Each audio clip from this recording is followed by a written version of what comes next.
नमस्कार द्राक्ष बागायतदार मित्रांनो, आज तुम्ही जर एप्रिल मे मध्ये जर लागण रोस्टाची करणार असाल तर हा व्हिडिओ तुमच्यासाठी आहे. तर मी आज 2 रोपातील फरक जाणार आहे. 4 पाणी रोप जे आहे ते आणि जे 7+ पानाचे रोप आहे त्यामध्ये काय फरक आहे ते तुम्हाला दाखवणार आहे. चला तर मग बघा मित्रांनो, ह्या रोपाला टोटली 9 पानं आहेत.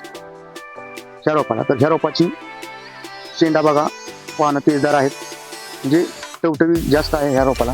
आणि जे दुसरं रोप आहे तर बघा, आता हे रोप त्याला 4च पानं आहेत आणि ह्याचा बघा उन्हाचा ह्याच्यावर ट्रेस किती आहे. हे पूर्ण ही जी खालची पानं आहेत ही पूर्ण करपलेली आहेत आणि ह्याचा जो शेंडा आहे तो भोकल्यासारखा आहे थोडा नॉर्मली. तर हा फरक आहे. आणि जे 9 पानाचं रोप आहे त्याचं बघा, ते सांगायचं तात्पर्य एवढंच आहे की रोपं निवडताना तुम्ही 4 पानाची रोपं अजिबात घेऊ नका. कारण की 16 रुपये, 17 रुपये, 15 रुपये ज्या तुमच्या भागाच्या रेटनुसार तुम्हाला रोस्टाचं रोप मिळू शकतं. आणि ते जर 4 आणि 5 पानं असेल तर ते आपल्यासाठी फायद्याचं नाही, कारण ते रोप ह्या टेम्परेचरला तरी 90% प्रमाणे त्याचं जगू शकत नाही. आणि जे काही 7+ पानाचं रोप आहे ते योग्यरित्या ह्या टेम्परेचरचा सामना करू शकतं आणि ते वाढू जरी नाही शकलं तरी जिवंत राहू शकतं.